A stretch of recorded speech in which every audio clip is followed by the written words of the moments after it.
আসসালামু আলাইকুম, মীর তৌফিক হোসেন স্বাগত জানাচ্ছি এনটিভির সন্ধ্যার খবরে। দেশে জ্বালানি তেলের সংকট নেই, গ্রাহকরা অতিরিক্ত তেল নেয়ায় কৃত্রিম সংকট তৈরি হয়েছে।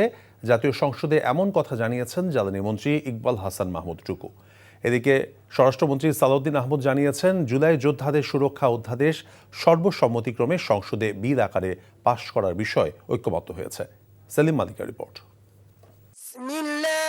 সোমবার দুপুর 3:30টায় তারকা চিহ্নিত প্রশ্নের উত্তরের মধ্য দিয়ে শুরু হয় জাতীয় সংসদের প্রথম অধিবেশনের চতুর্থ দিনের বৈঠক। দিনের কার্যসূচি অনুযায়ী এখন প্রশ্ন অধিবেশনের 71 বিধিতে জরুরি জনগুরুত্বপূর্ণ বিষয়ের মনোযোগ আকর্ষণের নোটিশ নিষ্পত্তির উপর আলোচনায় চলমান জ্বালানি সংকট নিয়ে কথা বলেন জ্বালানি মন্ত্রী। স্পষ্টভাবে বলতে চাই, এই পর্যন্ত বাংলাদেশে জ্বালানির কোনো ঘাটতি নাই। 41 দিনে ডিজেল বিক্রি হয়েছে 4,82,000 মেট্রিক টন, অর্থাৎ সরকার সম্ভাব্য চাহিদার চেয়েও বেশি প্রস্তুতি নিয়ে রেখেছে।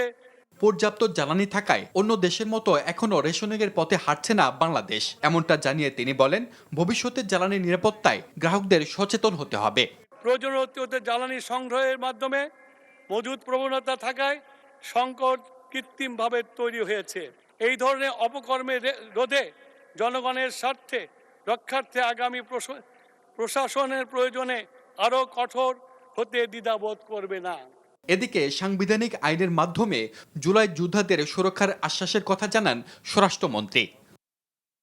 এবং সুখের বিষয়, সর্বসম্মতিক্রমে আমরা এই জুলাই যোদ্ধা সুরক্ষা অধ্যাদেশটা পার্লামেন্টে বিল আকারে উপস্থাপন করে পাশ করার বিষয়ে একমত হয়েছে। মব কালচারের নামে কোনো অপরাধ মেনে নেওয়া হবে না বলেও সংসদের হুঁশিয়ারি জানান স্বরাষ্ট্রমন্ত্রী। বাংলাদেশে কোনো রকমের মব কালচার আর থাকবে না। সেলিম মালিক, এনটিভি নিউজ, ঢাকা। জ্বালানি তেলের দাম বাড়েনি, তবুও রাজধানী সহ সারা দেশের পাম্পগুলোতে ভিড়। সব জেলাতেই কম বেশি জ্বালানি তেলের সংকটে বিপাকে যানবাহন চালক এবং মালিকরা। রাজধানীর প্রতিটি ফিলিং স্টেশনে আজও যানবাহনের ভিড় দেখা গেছে।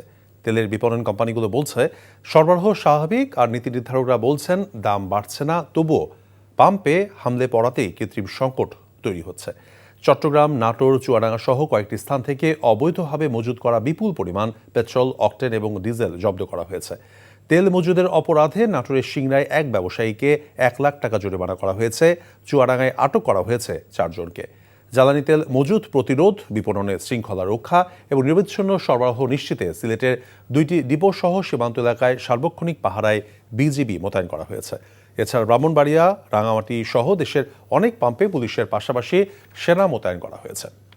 হঠাৎ করেই বেড়েছে হামের প্রাদুর্ভাব। বায়ুবাহিত রোগটিতে আক্রান্ত হয়ে প্রতিদিন অসংখ্য শিশু বিভিন্ন সরকারি বেসরকারি হাসপাতালে চিকিৎসা নিচ্ছে।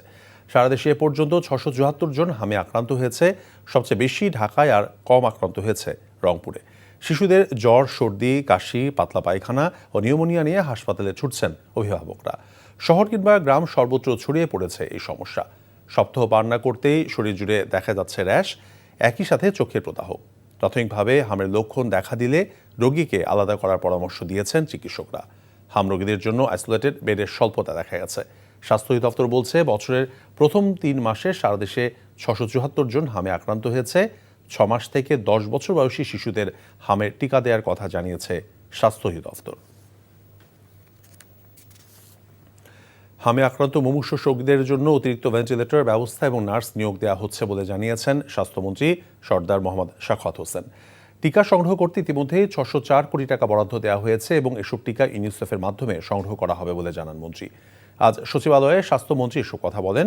এ সময় মন্ত্রীর উপস্থিতিতে স্বাস্থ্য সচিব মোহাম্মদ কামরুজ্জামান চৌধুরী জানিয়েছেন, এপ্রিলের প্রথম সপ্তাহ থেকে ধাপে ধাপে দেশে টিকা আসবে।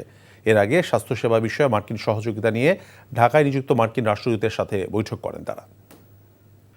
ঈদ উল ফিতরের ঈদ যাত্রায় সড়ক, রেল ও নৌপথে মোট 377টি দুর্ঘটনায় 394 জন নিহত এবং 1288 জন আহত হয়েছে বলে জানিয়েছে যাত্রী কল্যাণ সমিতি। সংগঠনের পক্ষ থেকে এসব দুর্ঘটনার কারণ বিশ্লেষণ করে তা প্রতিরোধে বেশ কিছু সুপারিশমালা তুলে ধরা হয়। রাজধানীর সেগুনবাগিচায় ঢাকা রিপোর্টার্স ইউনিটিতে সংগঠনটির পক্ষ থেকে সংবাদ সম্মেলনে এই তথ্য জানানো হয়। যাত্রী কল্যাণ সমিতির প্রতিবেদন বলছে, এবারে ঈদ যাত্রা শুরুর দিন 14 মার্চ থেকে ঈদ শেষে 28 মার্চ পর্যন্ত 15 দিনে এসব দুর্ঘটনা ঘটেছে।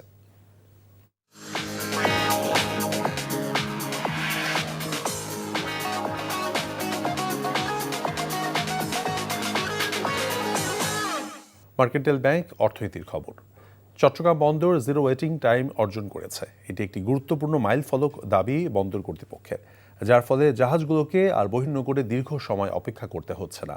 টার্ন অ্যারাউন্ড টাইম কমেছে এবং আমদানি রফতানি কার্যক্রম আরও গতিশীল হয়েছে। এক সময় চট্টগ্রাম বন্দরে আমদানি রফতানি পণ্যবাহী জাহাজসমূহকে নির্দিষ্ট সময়ের চাইতে বেশি দিন অপেক্ষা করতে হতো। এতে একদিন অলস সময়ের জন্য জাহাজ প্রতিদিনে $10,000 পর্যন্ত বেশি ব্যয় করতে হতো। পরিস্থিতির উন্নয়নে নানা পদক্ষেপের ফলে গত সেপ্টেম্বর মাসে বন্দরে জিরো ওয়েটিং টাইম অর্জন করা সম্ভব হয়।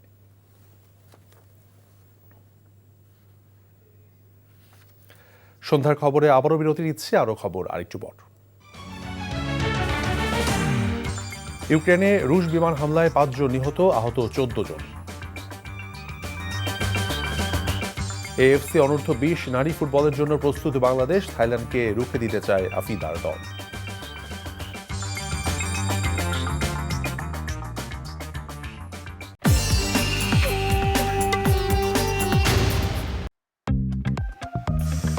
এই প্রথমবার ভিটামিন সি আর গ্লিসারিনের সাথে নতুন লাক্স, যা ত্বককে করে কোমল আর দেয় bright glow. Thank you Lux. কিন্তু এই পুরস্কার শুধু আমার না, এটা সেই সকল সুন্দরীদের জন্য যাদের আলোয় আলোকিত সারা বিশ্ব।